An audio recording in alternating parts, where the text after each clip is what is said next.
এলো তোমার চা, তাড়াতাড়ি খেয়ে আমাকে উদ্ধার করো। যত সব।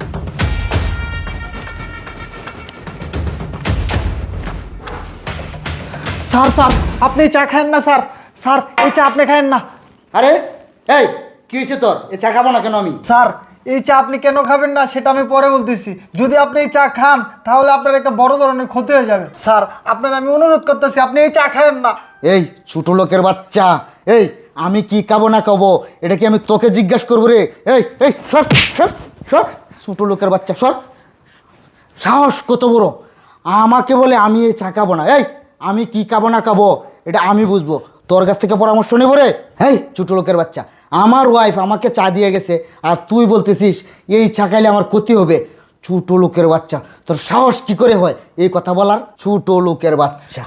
স্যার আপনি এই চা খান না স্যার। স্যার আপনাকে আমি অনেক ভালোবাসি, আপনার আমি চা খাইতেই দিব না স্যার।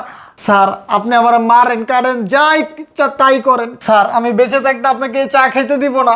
আরে কি একটা মহা মুশকিলে পড়লাম তো, একটা ঝামেলা। এই এই তোকে আমি মারলাম, এত কিছু করলাম, এত গালাগালি করলাম, তারপরে বলতেছিস এই চা খাইতে দিবি না? এই তুই একটু বুঝিয়ে বলতো এই চাটার মধ্যে কি আছে আর কেন তুই আমাকে চা খাইতে নিষেধ করতেছস? তুই একটু বল বল বাবা বল। বলতেছি তাহলে শুনেন।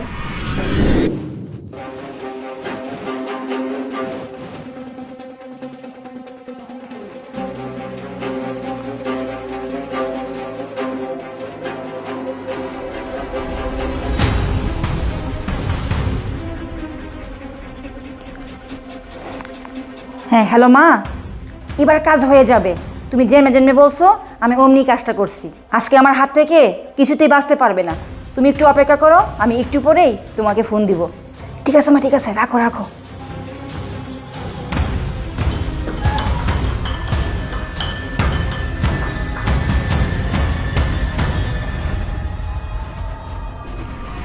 স্যার এখন তো শুনলেন। হ্যাঁ আমি শুনলাম, কিন্তু এখানে একটা কথা আছে। আমার বউ আমার চায়ের মধ্যে এইসব কেন মেশাবে? এটার কারণ কি এটা একটু বলবি? আর তুই যে সত্যি কথা বলতেছিস এটার কি প্রমাণ আছে? আর তোর কোনো কুমতলব নাই তো? স্যার বিশ্বাস করেন আমার কোনো কুমতলব নাই, আর ম্যাডামের নামে মিথ্যা কথা বললা আমার কি লাভ? স্যার আপনার যেহেতু এখনো বিশ্বাস হচ্ছে না, তাহলে একটা কাজ করেন, এই চাটা আমি ফেলে দিচ্ছি। স্যার আপনি শুধু কিছুক্ষণের জন্য অজ্ঞান হওয়ার অভিনয় করেন, তাহলেই সব কিছু আপনার কাছে ক্লিয়ার হয়ে যাবো। স্যার আমি চাটা ফেলে দিয়ে আবার কাপটা নিয়ে আসতেছি।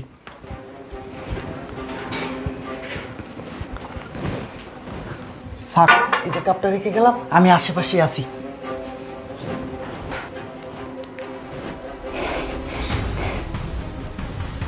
ইয়েস, ওষুধে কাজ হয়েছে। মাকে একটা ফোন লাগাই।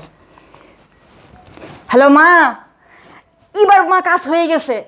হ্যাঁ মা, এবার আমি গাড়িওয়ালি মালিক হয়ে গেছি মা।